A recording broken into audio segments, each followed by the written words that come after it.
Hi everyone, in this video we are going to be taking a look at setting up your Gmail and Google Calendar in two different ways on your Apple device. Whether you have an iPhone or an iPad, this will get you started with using your email and calendar there. Let's take a look at setting up your Gmail account to use the Gmail and Google Calendar apps on your Apple device. This will be the directions for an Apple iPhone or iPad.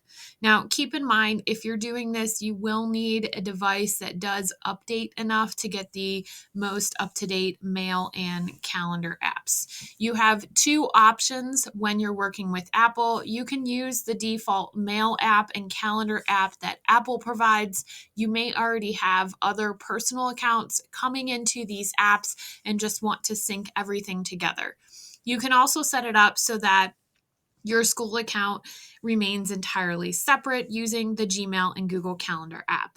Now, it used to be in the past when you were setting up an email on a mobile device, you had to have all of this special information that we had written out on a sheet. Because this is a Google account, that is no longer needed. And we're going to start with setting up the regular mail app and calendar app that are provided directly from Apple.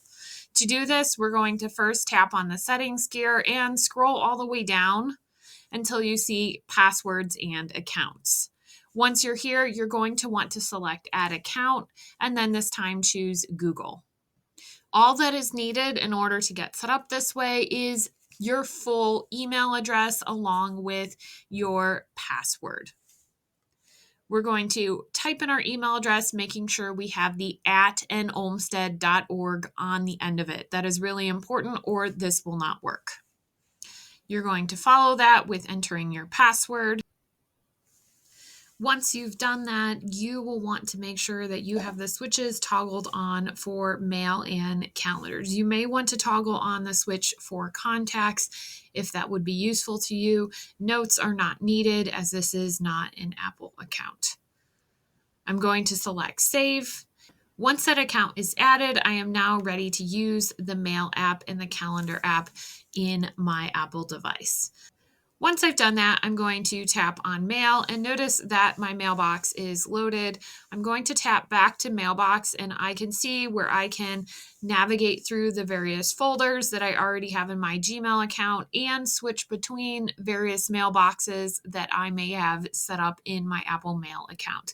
Do keep in mind, if you tap inbox at the top, it is going to mix all of your emails together. So personal emails and school emails will all show up in the larger inbox. If you want to see just one at a time, you would want to tap on that specific inbox. In the calendar app, there are a couple of things that you'll want to do just to kind of streamline things. When I open that calendar app, I'm going to tap calendars at the bottom, and I notice that I have a lot of calendars coming through in my Gmail account. I have contacts, holidays, and a bunch of Google Classroom calendars. I'm going to turn all those off and just leave on my primary calendar. That way I'm not seeing all that other stuff show up. However, if you have multiple calendars that you would like to pull through, you can certainly toggle those on and have them show up in your account as well. You'll notice as I scroll down, I then have my iCloud and other calendars that I may have synced within my Apple device as well. You'll probably want to leave those turned on if you're used to using those features. The next step we're going to take is setting up the Gmail and Google Calendar apps. Now, the Gmail and Google Calendar apps are free in the Apple App Store. You do want to make sure you have the most up-to-date apps. Notice my Google Calendar isn't up to date. I'm going to update that, and my Gmail is already up to date. If you don't have the most up-to-date apps, there is a chance that it will not let you sign in. We're going to start with Gmail. Once I have that done, I'm going to select sign in and choose to set up an email that is Google and select continue.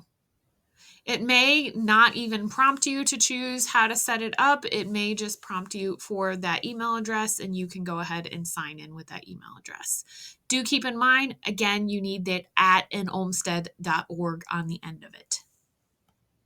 Once signed into your Gmail account here, you will have all of the features that are available in Gmail available on the app as well, at least all of the basic features. Let's head over to the Google Calendar app and take a look at how this works. Because I've already signed in with the Gmail app, it should recognize my account automatically and I shouldn't need to add another account. I will need to toggle on that I want to show this calendar and select Get Started.